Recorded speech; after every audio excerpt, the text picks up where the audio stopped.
Boa noite, boa noite, boa noite.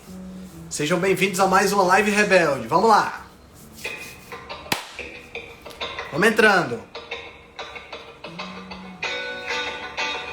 Vamos chegando. Boa noite, Marco. Boa noite, Edna. Boa noite. Olha aí, seu Aderaldo. Tudo bom? Obrigado pelo presente, hein? Vamos entrando, vamos entrando. Sejam todos bem-vindos. Boa noite. Oi, Virna. Boa noite.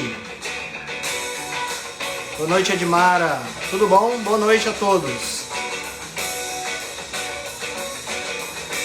Sejam bem-vindos. Vamos entrando. Hoje nós vamos ter um convidado muito especial. Eu quero já falar para vocês sobre ele. Vamos conversar hoje com Danilo Milen. Danilo é zootecnista, PhD em nutrição de bovinos, professor da Unesp e host do podcast Rumenologia. E nós vamos bater um papo sobre os mitos que envolvem a produção bovina, a produção de gado aqui no nosso país, tá? Então ele já está aceitando o convite grande, Danilo. E aí, meu amigo? E aí, boa noite. Boa noite, tudo bem?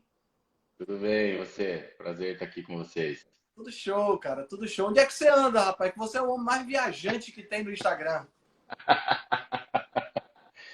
Hoje eu estou em Dracena, no oeste do Onde? estado de São Paulo. Dracena, Interior de São Paulo. interior de São Paulo. Legal, legal. Porque você tá na Alemanha, tá não sei aonde, o cara viaja muito, muito bom. Muita viagem. Esse ano acho que foi o ano que eu mais viajei, Henrique. Pô, Legal, legal. Bom que tá, território da carne tá bombando, né? tá bombando, tá bombando. Graças. Um pé na Unesp e outro pé no território da carne, e a gente está fazendo as duas coisas assim, né, voarem. Então vamos com tudo, né? Enquanto a gente tem gás, né, meu? Então, Exato, tem que aproveitar, tem que aproveitar. Que coisa boa, cara. Fico feliz que profissionalmente você esteja tudo bem. Você pode se apresentar um pouquinho pro pessoal, falar um pouquinho quem é Danilo Milen. Milen, assim que pronuncia o teu sobrenome? isso, perfeito. Né? Quem é Danilo Milen? Como foi a tua formação? Por que você escolheu trabalhar com bovino? O que é que te atraiu nessa área? Pô, foi mais ou menos assim, né, Henrique? A minha família não é uma família de produtores rurais, né? Mas meu avô, meus tios, né, minha mãe, né, em geral, né, a parte da minha mãe, cresceram, né, no meio rural, né? Então minha mãe e meus tios todos foram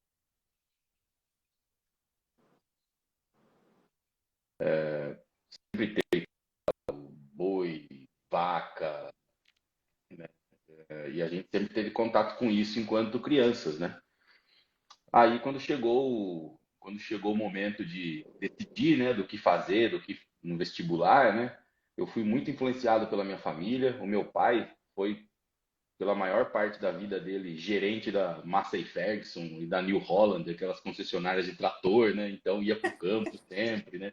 Aham. Pô, alguma coisa eu vou fazer na área de agrárias, né? Porque a influência era muito grande. Eu sempre gostei também desse meio rural, né? E aí quando eu estava prestes aí a fazer o vestibular, né? Eu estava numa dúvida entre veterinária ou zootecnia, né? Quem gosta de animal, normalmente, né, a primeira profissão que vem à cabeça é veterinária, né? Pá, vou fazer veterinária, né, cara? E aí, e aí foi numa palestra dessas, né, dessas palestras vocacionais, né? Que Uhum. vem o zootecnista falar, né?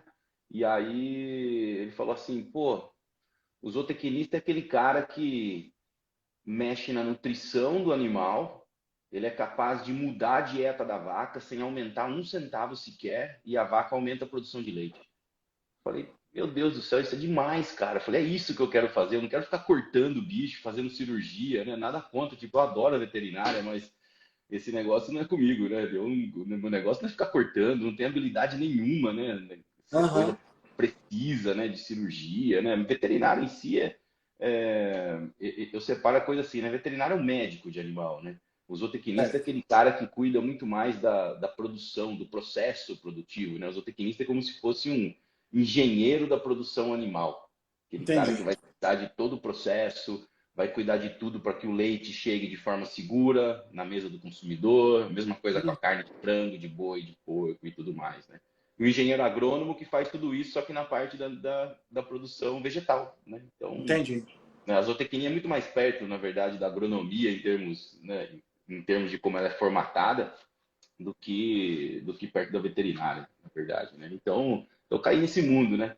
Caí nesse mundo da zootecnia, né? Que é muito abrangente, né, Henrique? Então, da mesma forma que a nutrição humana, né? A nutrição dentro da zootecnia, você pode trabalhar com nutrição de aves de corte, aves de postura, de suínos, de bovino de corte, bovino de leite, animais silvestres, abelhas, assim, cara, infinito, assim, o campo é muito extenso, né? E aí Até você a abelha também entra no campo da zootecnia? entra, entra, Legal. entra apicultura, sericicultura, né? Então, todas essas espécies aí, né? Funicultura, os coelhos, né? Caprinos, ovinos, bubalinos, né? Tudo isso a gente aprende, né? Dentro da grade curricular, né, da zootecnia. E aí, e aí no segundo ano da faculdade, né, depois de ter passado aí por alguns setores aí para fazer estágio, eu caí lá no setor de bovino de corte, da Unesp de Uhum. Catu, né, no interior de São Paulo, que foi onde eu me formei. E aí assim, né, cara, assim, eu tava relutando de não, assim, preciso fazer outra coisa que não boi, né? Porque boi já tinha tido contato com a minha família, né? Mas cara, quando assim, caí ali no meio dos bois, falei assim, meu, é isso aqui que eu quero fazer. E desde então, isso aí foi 2001 para 2002, e desde então eu entrei no meio dos bois e não saí mais, né? E a Entendi. minha, e a minha ideia era ganhar um mundão aí no Brasil trabalhando como nutricionista, né? De Nutricionista de bovino, boi. que é o que eu sou hoje, na verdade, né? Eu sou muito Uhum. mais nutricionista de boi hoje do que professor, do que, sei lá, do que zootecnista, né? Mas E aí eu segui, me formei, né, na zootecnia e segui uma carreira acadêmica na área de nutrição de bovinos, né? Fiz mestrado, fiz doutorado, né, na área de nutrição e produção de bovinos de corte, né? E em 2010 eu passei num concurso, né, assumi uma posição na Unesp de Dracena, que é onde eu estou hoje, né, para ministrar disciplinas e fazer pesquisa na área de nutrição de bovinos, É. né? Então eu estou aqui desde 2010, né? E agora, né? Essa coincidentemente é a minha última semana oficialmente aqui na Unesp de Dracena, porque eu fui transferido, né? Estou indo para a Unesp de Jaboticabal, que é do outro lado do estado, né? Ah, certo. E, e vou continuar na Unesp como docente, né? Mas toda essa minha experiência, né? Que eu adquiri com o tempo, né? Depois de 7, 8 anos na academia, aí sim que eu conheci o território da carne, conheci a Andrea, né? E a gente criou um programa educacional, né? Que tá até em alta agora aí, porque a gente está bem no meio dele, que é o programa Carne 4.0, né? A gente Uhum. vai até a universidade para prover uma formação complementar, né? Aos alunos de graduação e de pós-graduação, né? Em ciência da carne, né? Eu fico muito mais Certo. na parte do campo, na parte de nutrição do animal, né? E a Andrea pega logo depois a parte do processo, né? Do pós-abate, né? De todo o cuidado que tem que ter aí no final da cadeia para a carne chegar segura, né? Na mesa do consumidor. Então a gente Entendi. formatou um programa muito legal, a nossa parceria começou assim, né? No território da carne, eu com a minha expertise mais de campo, ela com a expertise dela mais né, da parte dos processos pós-abate, né? E deu muito certo, né? Tanto que hoje, né, começamos como sócios, né? Mas hoje somos noivos, né? A gente vai casar em breve. Que legal, cara, que legal. Deu muito É certo. bom que tudo a ver, encaixa perfeitamente, né? Exato. O plano que a gente fez lá de encaixar, de unir a cadeia, ficou muito bom, ficou muito conciso. Legal. Então, esse trabalho que você desenvolve no território da carne é diferente do trabalho que você desenvolve como professor. Exato, exato. Aqui do lado da Unesp eu tenho, obviamente, a minha carga horária de aula, então eu estou no semestre de aula, eu tenho disciplinas na graduação, né? Eu ministro hoje disciplinas de formulação de rações para bovinos de corte, bovinocultura de corte, né? Que é a disciplina geral, né? E também nutrição de ruminantes, né? Nutrição geral de animais ruminantes para alunos de graduação, né? Para Uhum. alunos de pós-graduação, eu tenho uma disciplina que chama ruminologia, que foi a disciplina que deu origem ao nome do podcast, né? Então, Olha o meu nome do laboratório, podcast. falando no podcast, meu laboratório na universidade chama Laboratório de Ruminologia, né? Então, assim, o meu tempo é bem dedicado a fazer pesquisa com nutrição para aumentar a produtividade e qualidade de carne, né? Então a gente está muito focado nisso, né? Nos últimos anos, né? E aí, Legal. obviamente, eu atendo alguns projetos, também faço projetos, atendo projetos de qualidade de carne, de nutrição também no país aí, né? E também tenho esse braço do território da carne, né? Que a gente está sempre interagindo não só com o programa Carne 4.0, mas em outras frentes também, né? Que a gente participa. Muito legal. Muito Então tem legal. muita coisa, por isso que a gente fica viajando, sabe, Henrique? Então, Aham. cada hora aparece num lugar, tá pela Unesp, tá pelo território da carne, tá fazendo o quê ali, né? Então, Ah, muito bom, cara, muito bom. E vocês estão indo para o Havaí também? Para acompanhar lá o Medeiros? vamos para o Havaí, vamos para o Mais Havaí. uma viagem, né? Mais uma viagem, daqui um mês a gente tá indo para o Daqui a Havaí. um mês, exatamente. Daqui a um mês. Para quem não sabe, o Medeiros, o Alessandro Medeiros, vai estar fazendo o Ultraman, né? O Campeonato Mundial de Ultraman, que acontece em Kona, no Havaí.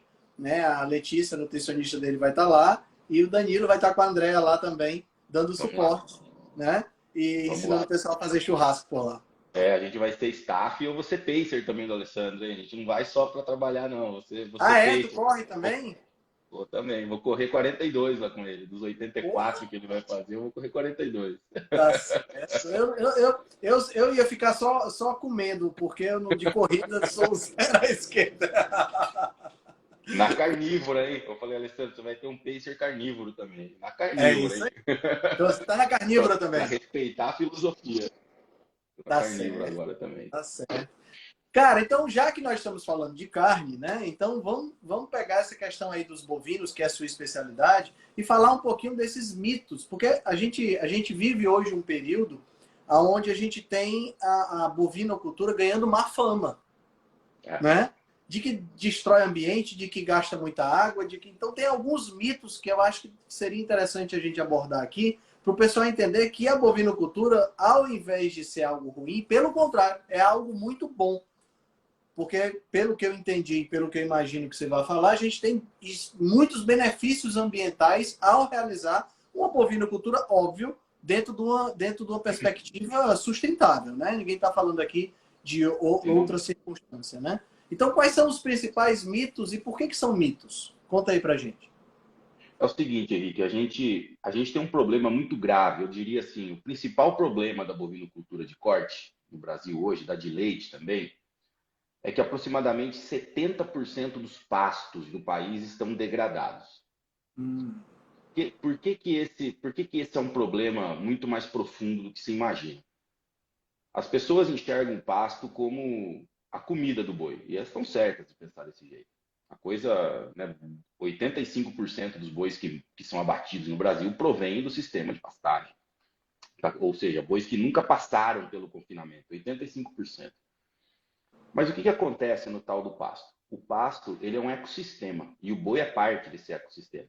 Então, rapidamente, para a gente entender de onde vem o mito, é o seguinte: se o pasto é bem manejado, ele faz o que a gente aprende na escola de fotossíntese lá, o pasto faz fotossíntese, ele cresce, e aí o pasto cresce, o boi come aquele pasto, e aí novamente ele resgata os nutrientes do solo, se alimenta, e aí com luz, temperatura, ele cresce de novo, e assim por diante.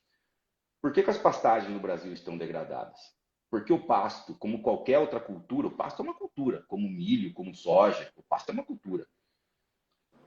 Por que que os pastos estão degradados no Brasil? Porque pasto no Brasil não é tratado como cultura. Ou seja, o pasto, como qualquer outra cultura, extrai nutrientes do solo. Então, o pasto, né, vamos falar assim, né, a boca do pasto que está lá na raiz, ele come o quê? Né? Toma só água, né? Parece aquela coisa que a gente aprende em casa. Ah, não molha a plantinha, tá? Mas a plantinha precisa de nutriente também, o pasto também.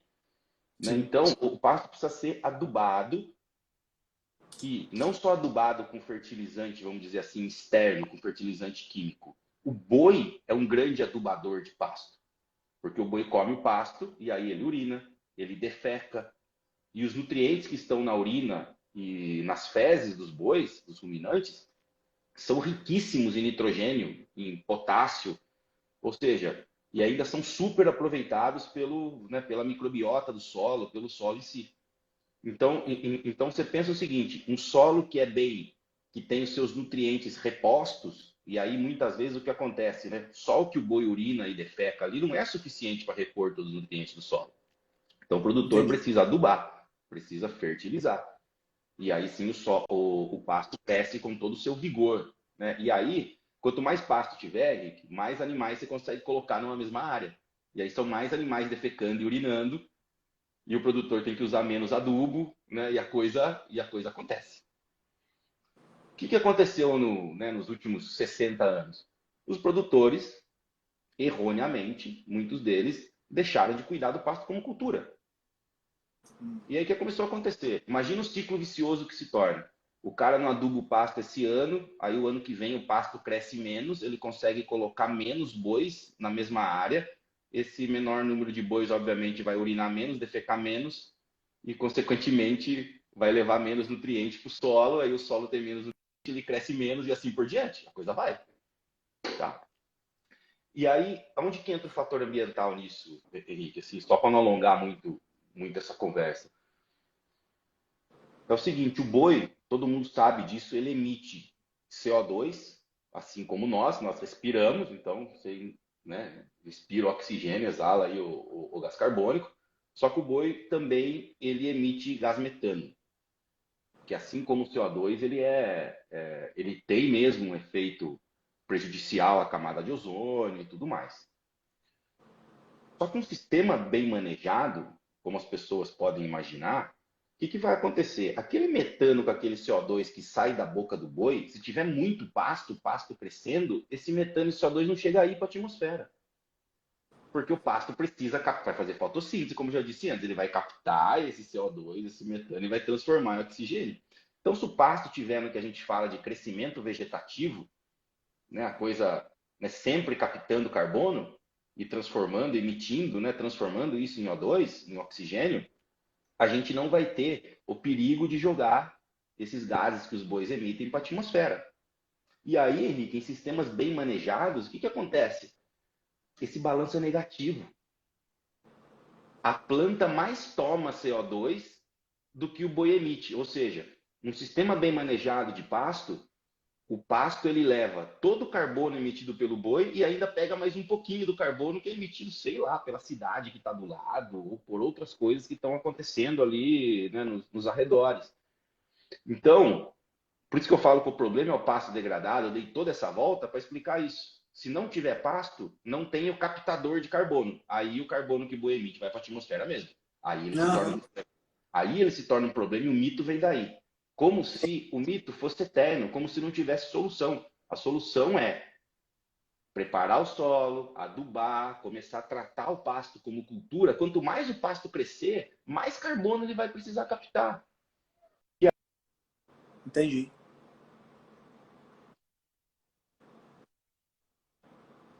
Tá? Então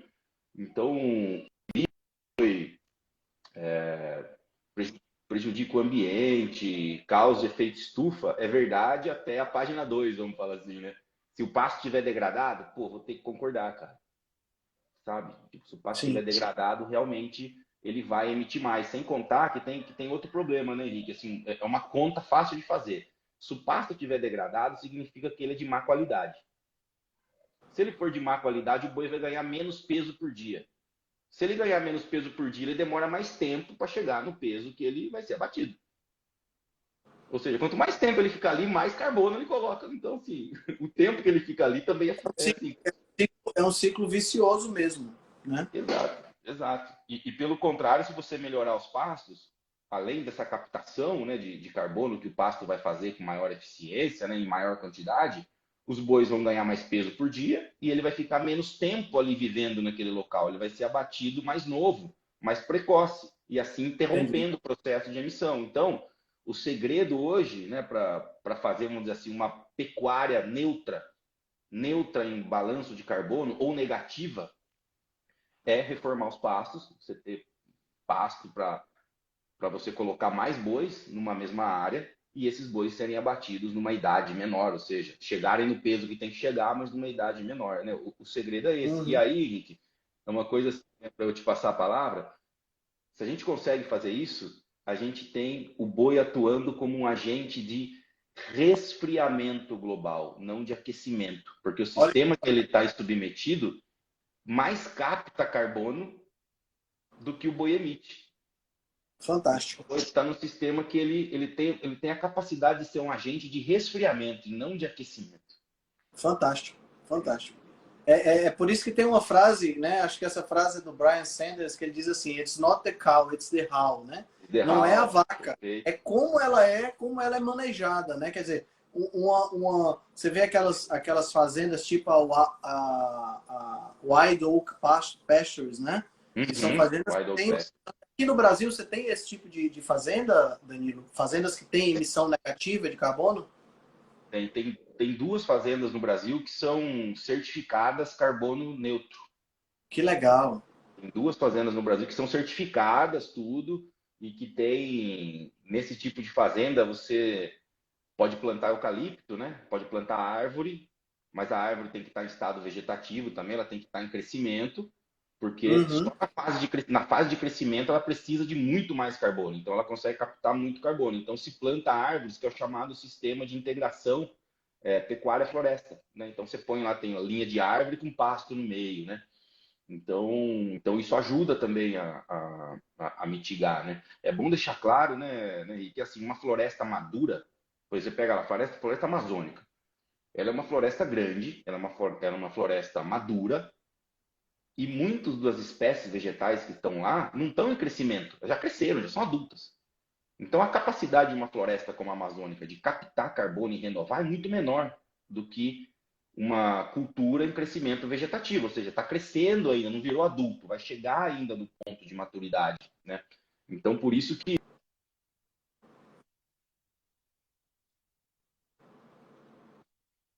renova o pasto? O boi come, aí ele cresce de novo, o ciclo que eu já expliquei. E também, se você decidiu, por exemplo, plantar eucalipto lá para ajudar nessa mitigação, você tem que programar também que a cada, né, acho que a cada 5, 6 anos você corta o eucalipto lá. Não é muito a minha área eucalipto, mas você tem que escalonar a produção para cada 5, 6 anos você cortar uma parte do eucalipto e plantar outro no lugar, para você ter sempre eucaliptos ou árvores crescendo de forma vegetativa. E aí você ajuda, né, a mitigar mais ainda esse carbono. Então, no Brasil, a gente tem duas fazendas hoje que são certificadas e que são certificadas carbono neutro, mas o modelo, Henrique, eu já falo para você, o modelo, o algoritmo que calcula isso, ele precisa ser melhorado ainda.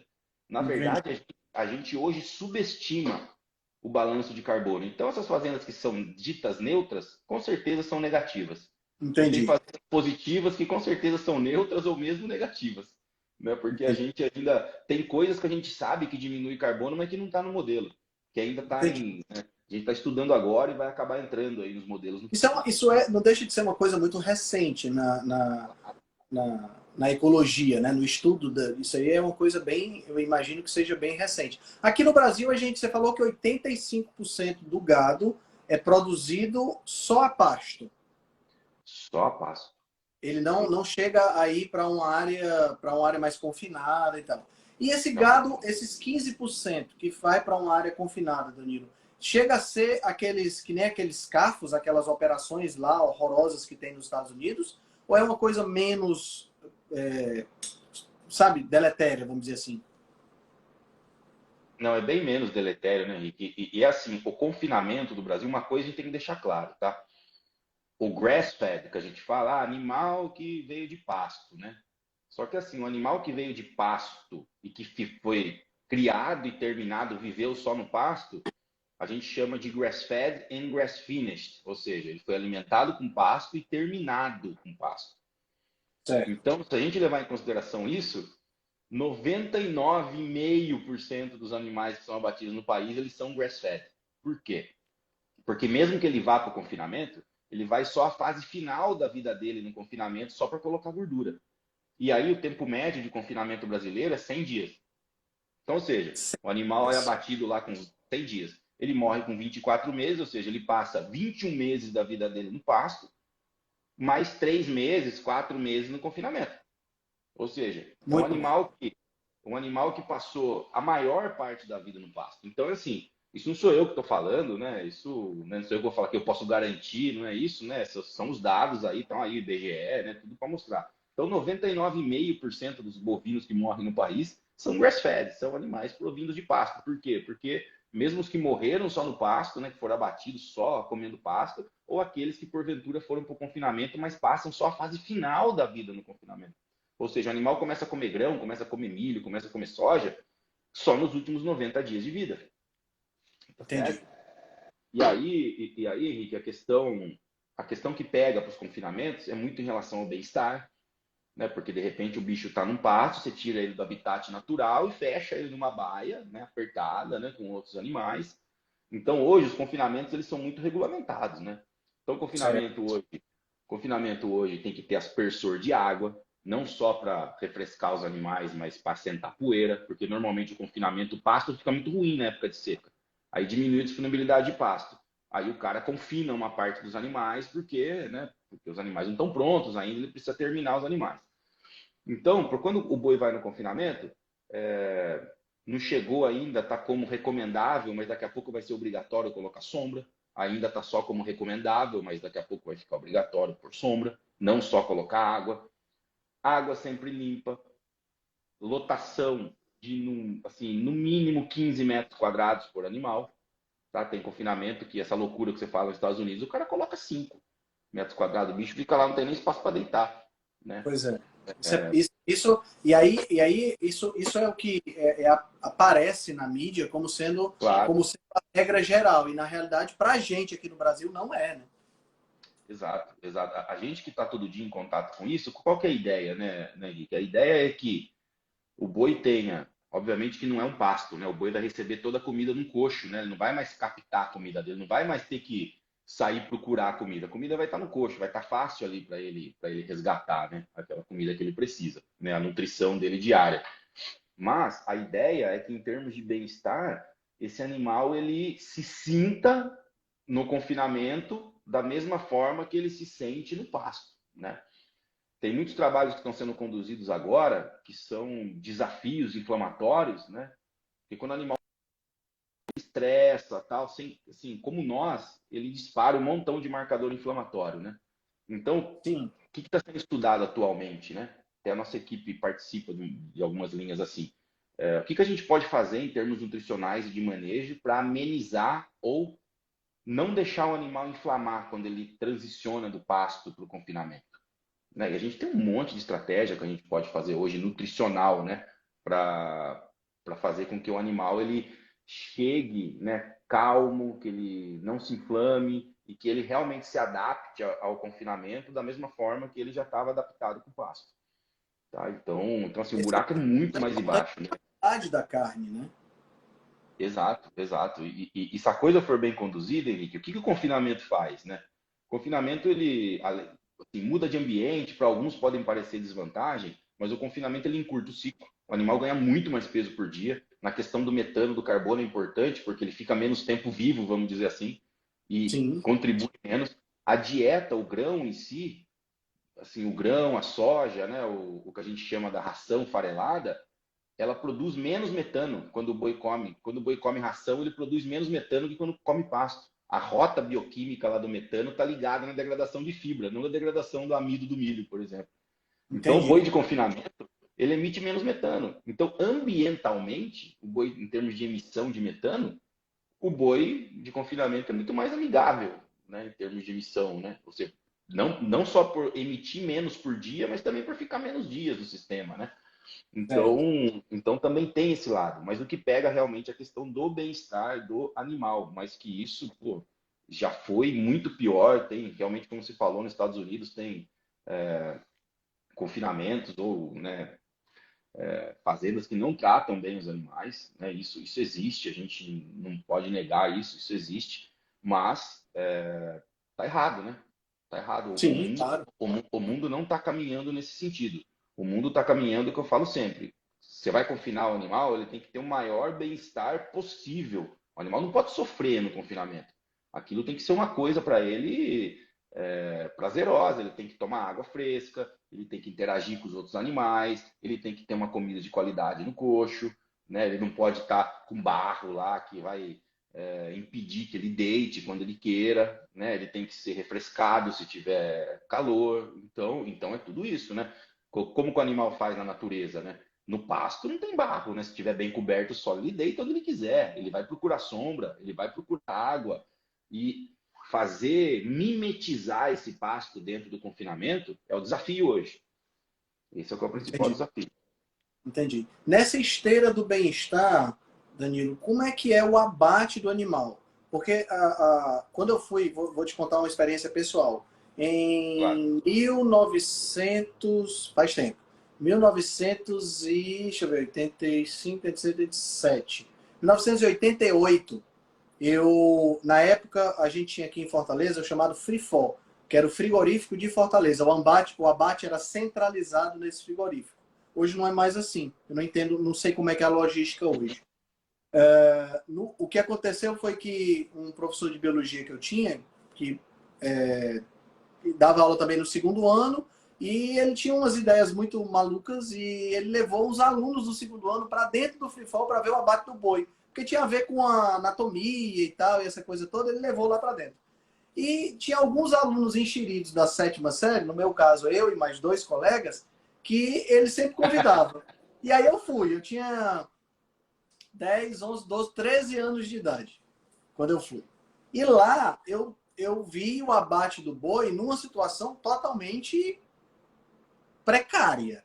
Né? Agora veja, 1988, Sim. são 34 anos atrás. Tá? Então, como é que era na época? Não sei se você chegou a ver isso, ou pelo menos tem noção disso. Acho que você deve ser bem mais novo do que eu, pelo menos cabelo branco você tem. Era assim, o boi entrava, vinha por um corredor, ele entrava numa espécie de uma caixa metálica com fundo falso. Um operador lá vinha com um eletrodo, dava um choque no boi, que ele ficava paralisado com o choque, e o outro vinha com uma marreta e detonava a cabeça do boi.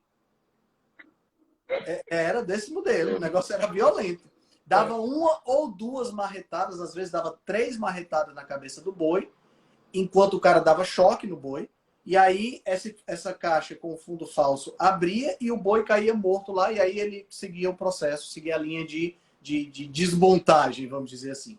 Né? Então era um negócio que era cruel, causava um sofrimento desnecessário, hoje eu vejo como desnecessário, e com certeza a carne daquela época não tinha nada a ver com a carne de hoje, a gente tinha aí uma degradação por conta de todo esse estresse que o animal passava. Como é que é feito isso hoje, de forma que esse abate é mais, entre aspas, humanizado, vamos dizer assim? Perfeito. Isso acontecia mesmo, Henrique. Não é só no frigorífico que você foi olhar, né? Que você teve a oportunidade de ver. Isso acontecia muito no passado. O que mudou no Brasil e mudou drasticamente? O Brasil começou a produzir muita carne e também a exportar.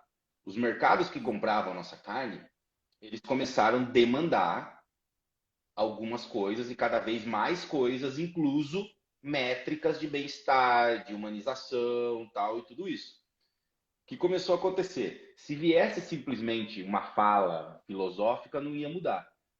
O MAPA, o Ministério da Agricultura, Pecuária e Abastecimento, ele começaram a inspecionar todo o processo do abate, né? Desde que o boi chega lá no curral de recebimento até a hora que ele é abatido e a carcaça dele vai lá para a câmara fria. Tá? Então assim, praticamente os bois que morriam desse tipo, né, vão diminuindo no país, né? A Andrea colocou aí, ela fala bem, né, que 25% das carnes do Brasil ainda são clandestinas. Então, assim, a gente não sabe ainda se o cara tá abatendo no fundo do quintal, né? Então, um frigorífico, vamos falar assim, um frigorífico que é certificado, um frigorífico que é inspecionado, né? Ou seja, você compra uma carne lá, a vaca que tem o selo do CIF, né? Isso, uma carne de marca, vamos dizer assim, né? Uma Não, friboi. mas não de marca. Não, qualquer, não precisa ser uma carne assim de premium, nada, né? Mas vamos dizer que você comprou lá uma carne do, sei lá, patinho do Friboi lá que tem, né? Mas a vácuo, né? Tá inspecionado e tal. É muito mais confiável, né? Em termos de segurança alimentar do que você comprar no açougue da esquina, de um lugar que você não conhece, não sabe a procedência, né? Você pode cair nessa aí, né? Então, o que acontece nesses frigoríficos que tem o controle, que tem inspeção, óbvio que hoje não tem mais esse abate de marreta, né? Então, o abate hoje Graças a Deus, né? é, exato, exato. Então, o abate hoje é de uma pistola de dardo cativo, né? Então, usualmente tem esse cara que é super treinado, então na hora que o boi entra nessa caixa, ele ainda entra nessa caixa, como você falou, né? É como se fosse um brete, né? Então ele entra, ele fica espremidinho aqui, né? Ele não vai nem para frente nem para trás, ele fica parado ali. E aí vem um cara lá do frigorífico, né? Funcionário treinado para isso, e usa uma pistola de dardo cativo, que praticamente é uma pistola que sai, né? Uma ponta e ela bate bem no meio, né? Bem num triângulo aqui, bem no meio da testa do boi, e ele morre na hora, né? Então, e aí o fundo falso, como você descreveu, ele abre, o boi cai, e aí sim ele né, é Já tá, içado. nesse abate ele já tá morto, né? Exato, exato. Nesse Entendi. abate já tá morto. O que muitas pessoas falam, né? Assim, ah, mas o boi tá se mexendo, tal, na hora que ele é içado pelo pé, né? Ah, o boi está se mexendo, mas na verdade, né, não é que ele está vivo ainda, é porque tem muito cálcio que estava armazenado lá no retículo sarcoplasmático, que quando qualquer cidadão que morreu, que tinha muita energia, ele vai ainda continuar com São espaço espasmos, né? cara, até gastar todo esse cálcio, né? A, Então, a pessoa que fala isso parece até que nunca matou uma barata no chão e a perninha da barata ficou mexendo assim, né? A barata tá morta, boa, verdade. esmagada, mas fica mexendo. Aí não tá viva ainda. Não tá, cara. É só um espasmo, Exato, exato. né? Exato, exato. É por aí. Então, assim, porra, o negócio hoje é super inspecionado, né? Então, assim, esses frigoríficos que tem são inspecionados, que a carne tem procedência, né? Então, mesmo o animal que, por exemplo, se ele tiver, ele tá lá na linha do abate, então começa a desmontagem da carcaça, como você disse, né? O Serviço de Inspeção Federal brasileiro já foi considerado e é um dos melhores do mundo. Os caras não deixam passar nada. Então, por exemplo, o boi está com cisticercose. Cara, o cara pega, tal, condena a carcaça, aquela carcaça não vai para consumo, né? Normalmente eles vão lá para um tratamento, tal, né? E se for aproveitar a carne, faz, né, outros produtos,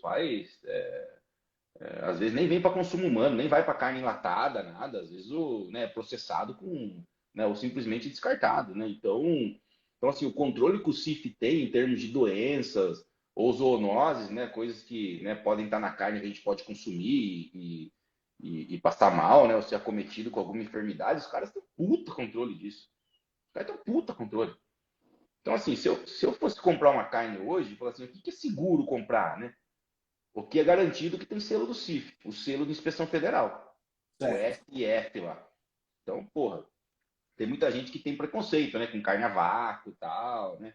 Mas entre comprar uma carne a vácuo ou comprar uma carne que está pendurada lá no açougue, sem saber, né, onde eu particularmente prefiro comprar o do vácuo. Oh, sem sombra de dúvidas. Sem sombra de dúvidas. Ainda nessa questão da produção, tem muito mito relacionado com a questão de antibiótico, hormônio. Fala um pouquinho pra gente sobre isso. Bom, hormônio hormônio para crescimento, igual hormônio que o cara toma para academia, Isso, tal, para ficar bombado. fica bobado, né? Proibido no Brasil, né? Regulamentação, proibido. Estados Unidos é permitido, mas no Brasil é proibido. Essa é uma das justificativas. A carne americana é excelente, os bois lá são novos, carne super macia, mas como eles usam hormônio, mas não é assim, usa hormônio, né? Tem período de carência, tal, os caras respeitam, Ah, é tudo certinho, não é uma coisa assim, vai ter risco de ter hormônio na carne. Não tem. Tá? Isso já foi, né, comprovado muitas vezes. Mas é uma decisão do consumidor se ele quer comer uma carne do animal que toma hormônio ou não. Né? Então, muitos países do mundo compram carne do Brasil, mesmo a carne do Brasil sendo de inferior qualidade, eu estou falando de qualidade, estou falando em termos de maciez, né, por ter um animal mais novo. Muitas pessoas, muitos países preferem comprar carne do Brasil do que comprar dos Estados Unidos, porque a gente não aplica hormônio, aqui é proibido. Então, no mercado internacional, eu vejo isso como uma vantagem competitiva para o Brasil, Sim. né? O fato de não usar hormônio. E realmente, regulamentação federal é proibido o uso de hormônio no Brasil. A não ser, como eu falo, como promotor de crescimento. Mas, por exemplo, as vacas, muitas vezes, dentro da estação de monta, né, para sincronizar, né, as vacas e fazer com que elas entrem em cio e sejam cobertas ou inseminadas de uma vez só, muitas vezes são usados protocolos de sincronização de cio. Aí tem Hum, implante de progesterona, o pessoal usa estradiol, mas hormônios que a vaca já produz, mas para fazer com que todas as vacas entrem no cio ao mesmo tempo. Tipo, o cara tem lá, tem fazenda que o cara tem simplesmente 5.000 vacas. Se o cara deixar lá para a hora que o touro for, né, a vontade do cara cobrir, tipo, as vacas ficam parindo o ano inteiro, os caras ficam trabalhando o ano inteiro. Então, para concentrar parto, né, e facilitar nutrição e manejo, normalmente são feitos protocolos de sincronização de cio. E daí tem lá uma pegada lá, ou insemina, ou touro cobre, né, mais vacas de uma vez só. Então, entendi. nesse caso, o hormônio é permitido. Tá? Mas você usa na vaca para sincronizar cio. Tá? E aí, óbvio que essa vaca não vai ser abatida, né? Ela vai ser abatida lá na frente, depois que acabar a vida reprodutiva dela, né? Mas, né, esse hormônio não vai passar para o bezerro ou coisa do tipo, tá? Claro. Então, É, então é, esse tipo de hormônio, esse exemplo, né, desse caso é permitido. certo. E no caso de antibióticos, eles são usados de forma corriqueira? Eu imagino que sim, por bem-estar do animal, né? Sim. Não, antibiótico é usado, já diminuiu, assim, para sistemas de produção que exportam para a Europa já baniu o uso de antibiótico como promotor de crescimento. Né? Então, Ah, por tá. exemplo, tem alguns aditivos como promotor de crescimento. Então, por exemplo, tem alguns aditivos alimentares que a gente usa em ração de bovino que são promotores de crescimento, ou seja, manipulam lá o sistema digestivo para aproveitar mais determinado nutriente e o animal acaba ganhando mais peso. Beleza. Né? Só que o que vai acontecer? É antibiótico, tem resíduo, tem que respeitar período de carência. E, novamente, tem país que não gosta disso, a Europa particularmente. Então, tem certificações hoje no Brasil para aquelas fazendas que a carne vai para a Europa, porque não pode usar antibiótico como promotor de crescimento. Agora, usar antibiótico para tratar o animal, porque ele está com alguma doença ou coisa do tipo, isso vai acontecer, Henrique. Isso acontece, mas óbvio que tem que ter, como eu já disse no início aqui, tem que ter o médico do animal, tem que ter o veterinário que vai lá, receita, Uhum. compra antibiótico na farmácia, né, assim, do nada, né, sem receita. Então tem que ter alguém responsável que receite e faça as orientações devidas aí para aquele animal ser medicado com antibiótico. Não existe um uso desenfreado de antibiótico. Se houver isso, está errado, é ilegal, né, como é na medicina humana. Você compra antibiótico sem receita, está errado, né? Tem que ter a receita, você vai lá, compra e tudo mais. Agora, tipicamente a gente usa, vai, 2 ou 3 aditivos que são classificados como antibiótico hoje, mas que não são usados em medicina humana. Né? Então, não traria um risco de resistência cruzada. Né? Todos os antibióticos que são usados em medicina humana já não são usados mais na bovinocultura, né? Para não ter esse problema de resistência cruzada. Tá, assim, em termos de aditivo alimentar, né? Aquele que o animal come todo dia, né? Não o que o animal é tratado. Esse que é tratado, sim, né? Para tratar o animal, sim, tem alguns ainda que são usados em medicina humana. Mas o aditivo alimentar, aquele que você dá todo dia para o animal, esse já não tem mais cruzamento com princípios ativos que são usados na medicina humana. Então, em teoria, não tem desenvolvimento, risco de resistência cruzada, né? E também tem que ser respeitado o tempo de carência. Alguns deles você tem que respeitar o tempo de carência, tirar 2 ou 3 dias antes do abate, né? E tem antibiótico que a carência é de meio dia só, ou seja, né, você não precisa nem tirar dele antes do abate, porque o animal já fica de jejum praticamente, né? Praticamente por meio dia antes de ser abatido. Então, tá, Certo. mas é utilizado, é utilizado, mas é controlado. Muito bom. Muito bom. Me fala um pouquinho também, Danilo, da questão da água, né? Porque outro dia eu vi um vídeo que era cada quilo de carne era 1.000 litros de água. Um negócio assim, 15 sabe? mil. Para produzir um boi, acaba a água no planeta, entendeu? Um negócio assim exagerado. De onde é que vem isso, cara? É que assim, Henrique, os caras fazem umas contas, né? Que eu falo assim, a gente tem que estar ligado, porque senão você acaba engolindo, né? Tem uma, tem realmente uma conta que fala que gasta 15 mil litros de água para fazer 1 quilo de carne, né? Só que Nossa. desses 15 mil litros, o que os caras colocam nessa conta, né? Os caras colocam a água da chuva que cai no pasto, aí o boi comeu o pasto, ou seja, está comendo a água que caiu no pasto, né? Não é só a água que, quando o boi foi abatido e lavou lá o boi, não sei o quê, não. É a água que o boi tomou na vida, não é só a água que o boi tomou, mas também a água que caiu no pasto, a água que o solo captou, tudo isso, tá? Então, é o que a gente chama, se você, né, se o pessoal quiser até dar um Google depois, né, tem diferentes tipos de água. O que a gente chama de água de blue water, né, que é a água que nós bebemos, né, no sistema de produção do bovino, desses 15 mil litros, só 2% é blue water.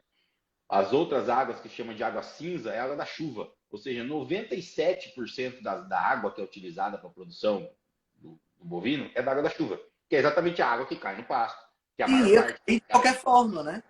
O pasto cresce, o boi come, aí o cara que fez a conta falou, não, mas para o boi comer esse pasto recebeu tanto de água, o cara coloca na conta água da chuva, aí é injusta a comparação. Aí o cara vai falar assim para mim, não, mas gasta 15 mil ou não gasta? Bom, eu não considero a água que cai no pasto como parte desse negócio. Claro Você que tem, não. você Não é tem uma que água investida, né? Exato. Da mesma forma que o animal é um organismo, o pasto também é um organismo. O pasto recebeu a água para ser formado, beleza. A partir da hora que entrou na boca do boi, começa a contar aí, né? Aí tudo bem, o frigorífico, na hora de processar a carne, lá gasta bastante Sim. água no frigorífico? Gasta, o frigorífico usa bastante água. Mas 15 mil litros por quilo de carne é exagerado. É porque os caras colocam lá 97% de água da chuva. Então, se a gente tirar a água da chuva, vamos pegar aí 15 mil litros, né? Aí você põe lá, vamos colocar 1% de 15 mil, dá 500 litros mais ou menos, que se gasta no processo, né, por quilo. Pode ser algo em torno disso. Pode ser algo em Entendi. torno disso. Ou, né, Entendi. 300, 500 litros aí por quilo, né? Sendo que um boi hoje, ele produz, tá? Um boi produz hoje uma carcaça de 300 quilos. Contando com osso, né? Carcaça pronta, que vai ser desossada para consumo, em torno de 280 a 300 quilos. Cada boi. Então você imagina só, se cada boi produzir, 300 quilos de carne, contando com o osso, né? Se tirar o osso aí é menos, mas imagina colocar 15 mil litros para cada quilo de carcaça. Pois é. Você Acabou a produz água. 10 bois, acaba a água do mundo, né? Exato, né? Então, a gente tem que ter bom senso também nessa hora. O que eu acho pior, sabe, é que a galera fala esse tipo de coisa e ninguém vai atrás de ver os fatos e aí isso se propaga, parece fogo no cerrado, né? É, sem Propaga tudo. contar, sem contar que nessa conta, viu, Henrique, o boi devolve água para o ambiente também, porque ele urina, ele defeca, só que daí não entra na Não conta. é? Essa água que, né, o, o boi devolveu não entra, né? Pois Então, é. essa água não entra. E aí, tem uma curiosidade que é muito legal, né? Que talvez as pessoas se espantem agora, mas que é muito bacana. Um boi produz por 70% da água que entra no sistema digestivo do boi é produzido por ele mesmo, via saliva. O boi saliva muito porque ele rumina. Aham. Então, mais ou menos, um boi de corte produz 100 litros de saliva por dia. Nossa. E uma vaca de leite, quase 200 litros por dia só de saliva. Só de saliva, de renovação. Óbvio que durante o processo digestivo, a água é um produto, né, da digestão, né? Se forma água, principalmente no rumen, que é uma câmara de fermentação. Tem formação de água. Então, isso é absorvido tal, e isso volta via saliva. Então, o animal ele produz muita água internamente, né? Resultado Ah, do processo bioquímico e digestivo. Então assim, né? Essa água também não conta. O que ele economiza, que ele não tomou, porque ele produziu, também não conta. Então, pois é.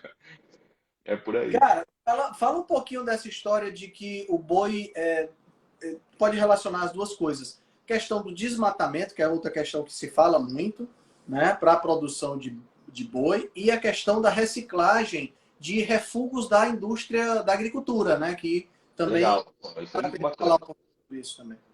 Isso é muito bacana. Com relação ao desmatamento, Henrique, é muito fácil falar de desmatamento, né? Eu até falo aqui para o pessoal que está escutando a gente o seguinte: o que a gente tem que olhar? Existe uma disputa política, né? Um cara, assim, sem tomar lado de ninguém, né? Sendo totalmente técnico aqui. Vem um cara e fala assim: no meu governo desmatou menos que o seu. Eu falo, não, no meu que desmatou menos. Ah, não, e fica esse disse que me disse. Se você pegar o gráfico oficial do INPE, do IBGE, o que acontece? Em termos relativos, ou seja, em percentual, realmente lá atrás teve uma queda maior do desmatamento. Então pensa o seguinte, eu não lembro exatamente o número, mas lá no meio 2005, 2006, era 2,7 milhões de hectares, sei lá, alguma coisa assim que estava sendo desmatado. Depois que acabou o governo do cara, esse desmatamento foi para 1,8, 1,9. Aí beleza, aí você pega de 2,7 para 1,8, porra, uma redução 35%, sei lá quanto dá esse número. Beleza. Aí chega no governo atual, aumentou o desmatamento em percentual.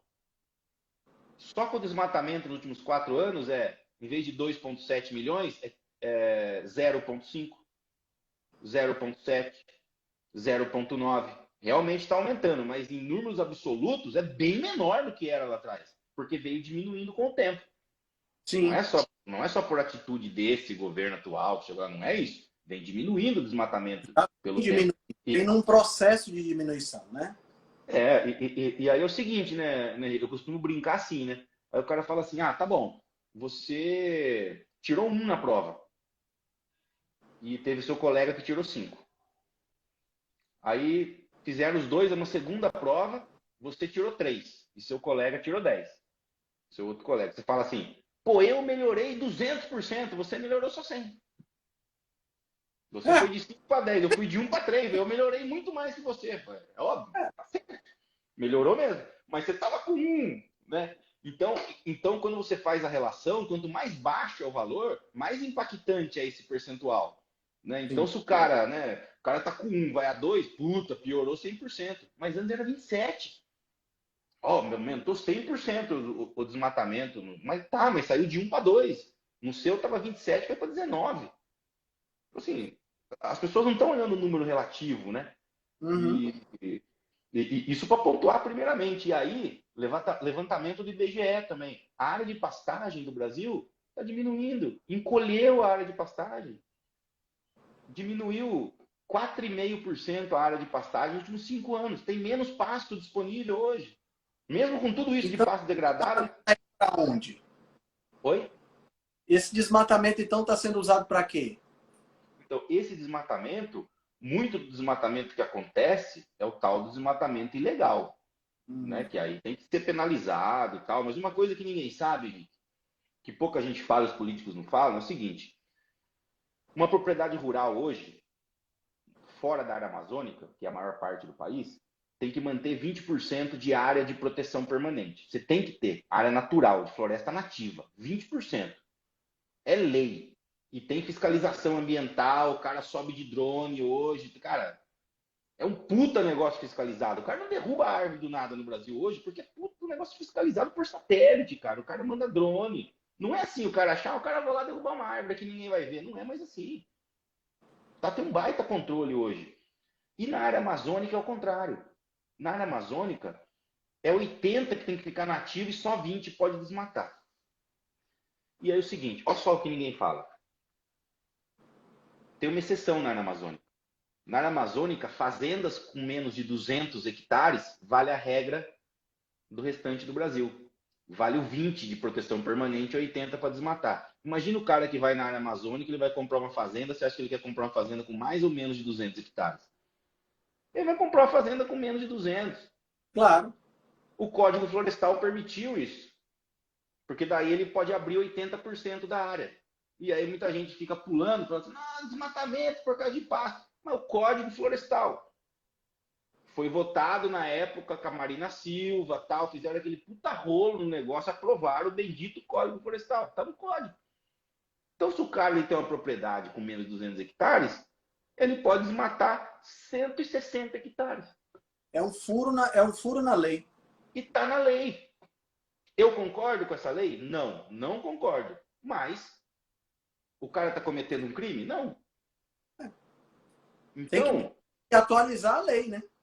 exato. Parte do desmatamento é por causa disso, desmatamento legal, parte pega fogo mesmo, como pega fogo todo ano, tá certo? E aí é uma coisa assim, puta, pegou fogo porque realmente a região é seca, tal. Se consequentemente morreu todas as árvores ali do local, e aí você vai fazer o que naquilo ali? A entrada do pasto, muitas vezes, é uma consequência. Não é porque o cara queimou para fazer pasto. Queimou porque foi um negócio da natureza. Queimou. E se você Queimou. se você tem dados me dizendo que a quantidade de pasto está diminuindo, então é muito óbvio. É igual o pessoal que fica dizendo que gordura saturada da carne vermelha causa problemas cardiovasculares. Só que o consumo de gordura saturada tem caído. Pô, se o consumo está caindo e as doenças cardiovasculares estão aumentando, eu não posso dizer que é gordura saturada. Não dá. Exato. Exato. Inteligentemente não dá para dizer. Então, se a quantidade de pasto está diminuindo e o desmatamento está aumentando, estão usando essa área para outra coisa, não é para produzir boi. Né? Exato. E aí, quando a gente olha friamente os números, as coisas combinam. O desmatamento, de novo, é muito menor hoje do que era 15 anos atrás. E está diminuindo a área de pasto. Ou seja, faz sentido. Na Sim. verdade, é o contrário. Está diminuindo o pasto por quê? Porque tem uma baita política de reflorestamento. De novo, os caras monitoram via satélite, via drone, quem está cortando árvore, quem não está. Meu, e o cara tem que cumprir a lei. Né? Então, assim, é só ligar os números. Né? Então, não tem por que você falar assim, como que tem desmatamento e tá diminuindo o pasto? É porque o desmatamento está diminuindo. E o pasto também. Né? E a produtividade do Brasil está aumentando. Nós estamos produzindo mais carne com uma área menor de pasto. E ainda grande parte desse pasto está degradado. Imagina se a gente resolver o problema da degradação. Pois é, está aumentando a Nós vamos eficiência. arrebentar com o mundo de produção de carne. Nós vamos produzir carne para todo mundo. Exato. Muito bom. O Brasil fala sempre isso, vai ser o supermercado do mundo. O Brasil, se a gente consertar esse problema do pasto degradado, cara, nós vamos, assim, arrebentar de produção de carne, de produção de produtos de leite, carne, de ruminantes, né? Porque, né, usam o pasto como principal fonte de alimento. Nós vamos arrebentar, nós já somos os maiores exportadores de carne do mundo. Nós vamos se tornar o número 1 em um monte de coisa. Né? Consertando o problema de casa, fazendo o dever bem feito em casa. Já está começando isso, né? A agropecuária, a agricultura, né? A pecuária não, mas a agricultura brasileira, para quem não sabe, é a mais moderna do mundo. Sério? Todos o equipamento de ponta tem aqui no Brasil. A agricultura brasileira, a produção de soja, milho, algodão, é a primeira do mundo em termos de tecnologia. O negócio aqui no campo é tecnológico, assim high-tech. Então, assim, a produção, o Brasil bate recorde todo ano de milho, de soja, de algodão e de um monte de coisa. Não é à toa. Né? Café, açúcar, álcool, não é à toa. Né? Então assim, a perspectiva, né? Se deixar o produtor rural trabalhar, a coisa avançar no campo, assim, nós vamos ser um país assim, riquíssimo no futuro. Né? Assim, o potencial que o Brasil tem represado é demais. Eu falo só de consertar o pasto, que a gente está falando aqui. A gente consegue, fizeram uma conta outro dia que foi assim, né? Se não tiver mais pasto degradado no Brasil, ninguém mais no mundo precisa criar boi. A gente produz toda a proteína de boi que o mundo come aqui. Olha só que loucura, ainda sobra. Olha só que loucura. Putz! Né? Então, assim, baita potencial, né? Tão represado, né? E aí no quesito dos resíduos da agroindústria, né, Henrique, você me perguntou. Uhum. Cara, a única coisa que o boi come hoje, que a gente come, é milho. É a única coisa.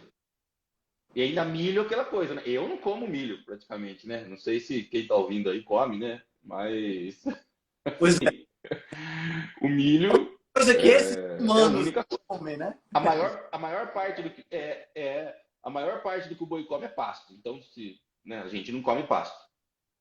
Aí o boi come, além do milho, farelo de soja. A gente come farelo de soja? Não. Farelo de soja né, faz a extração do óleo de soja e sobe o farelo. Beleza. Caroço de algodão, resíduo da indústria do algodão de fazer tecido. Casca de soja, também é só casquinha lá da soja, que também é resíduo da indústria. Hoje usam milho para fazer etanol, para colocar no carro. E aí o resíduo dessa indústria, que é o pessoal chama de DDG, né? Que é como se fosse o grão de milho, só tirado o meinho desse grão. Ele vira um farelão meio amarelo, também o boi come isso aí. Vai lá, pega a cana, processa para fazer açúcar e álcool, sobra o bagaço da cana, boi come.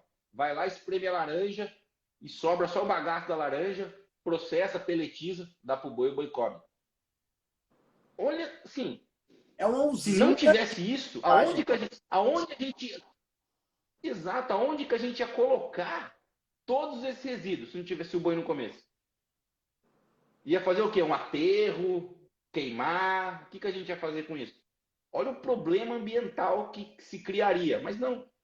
Aí o boi pega tudo isso que não serve pra gente, não serve pra ninguém, e transforma em carne e em leite. Que, assim, que é coisa mais fantástica que isso. Cara, assim, você pega um negócio que é resíduo. pega resíduo, É pega lixo. pra Mas se nada levar e o pé da letra, cara. o boi tá comendo lixo. Pensa num negócio maravilhoso. É incrível, é incrível. Eu sou fã Exato. de boi, cara, te juro. Eu sou fã do que o boi faz, entendeu? É um negócio assim, surreal, bicho. Você pegar bagaço, pegar essas coisas e transformar. Cara, vou te dizer. Eu fui ontem foi domingo, ontem, a gente foi almoçar, eu e minha namorada fomos almoçar no restaurante, uma churrascaria aqui em Fortaleza. Cara, eles serviram um coração da picanha, que era uma carne tão gostosa, meu amigo. Tão gostosa. Tava num ponto tão gostoso, o sal, tava tudo num ponto.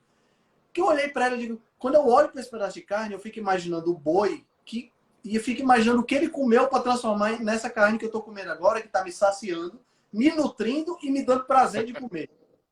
Cara, o boi comeu bagaço, comeu capim e transformou nessa maravilha que tá aqui na minha frente. Como é que a pessoa pode abrir a boca para falar mal de um troço desse, bicho? Tá entendendo? É muito surreal você. Exato. É muita falta. O que eu vejo muito, sabe, Danilo, é que as pessoas que falam mal são aquelas pessoas que nunca botaram o pé numa fazenda.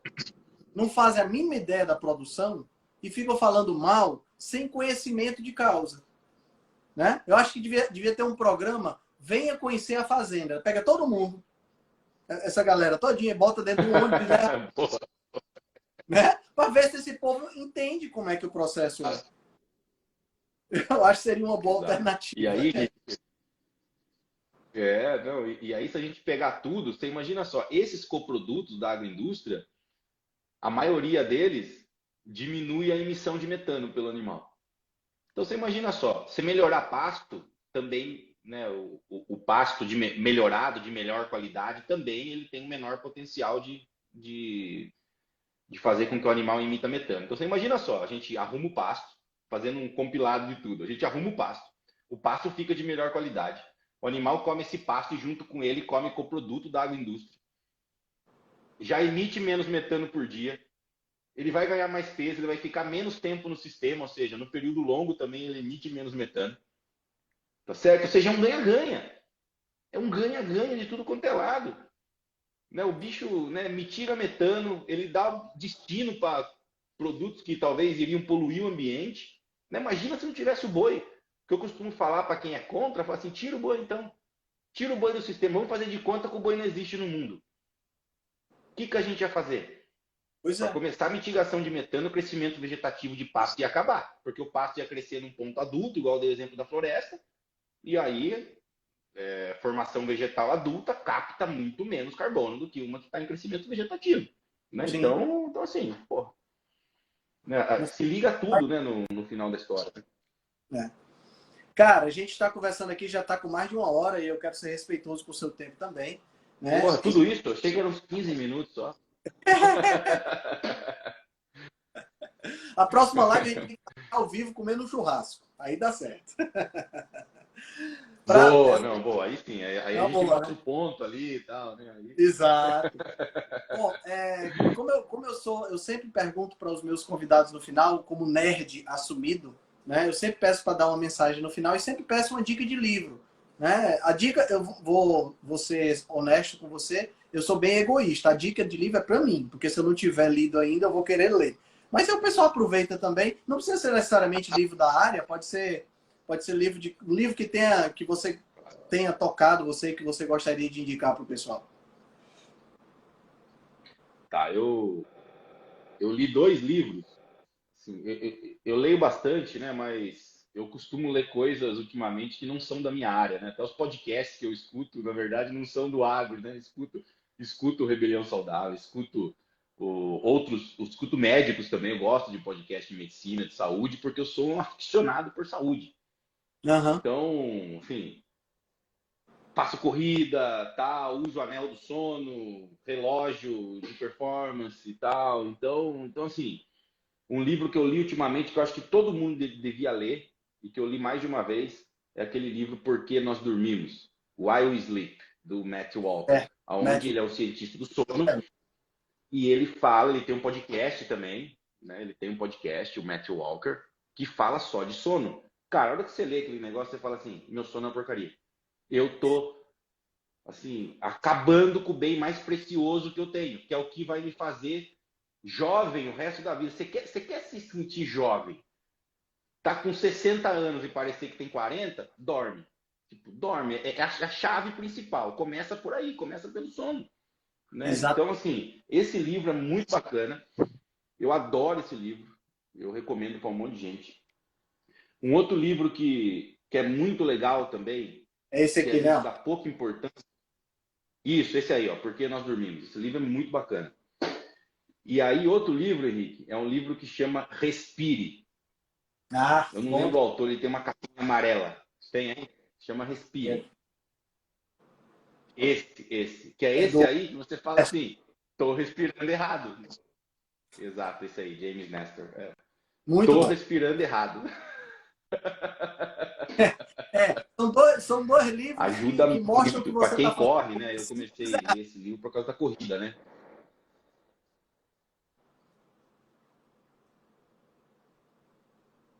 Exato.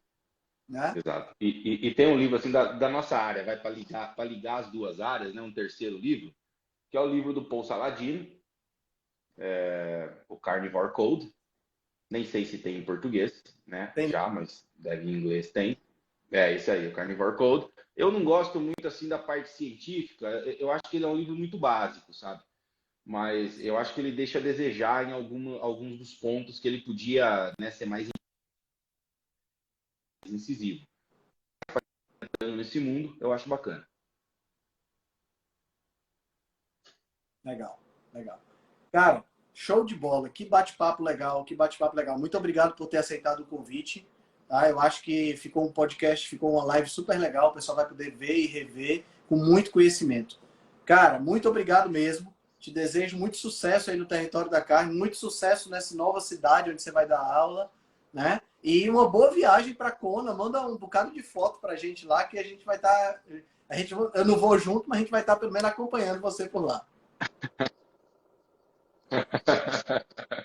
Deixa com a gente. Obrigado, Henrique. Prazerzaço estar aqui com você. Sempre que convidar aí, estamos à disposição. A gente adora falar sobre isso, né? Então estamos à disposição. Estamos à disposição. Pode deixar que a gente vai fazer muitos takes lá em Kona, né? Da hora que a gente estiver feliz, né? Na hora que a gente estiver sofrendo lá no 40 e poucos quilômetros, aí a gente deixa pra lá. Cara, muito bom. Legal. Bom Muito pra obrigado, ti. meu, pelo Um convite. abraço Foi para um André. prazer. Até mais. Pode deixar. Um abração aí para vocês. Obrigado pelo prestígio.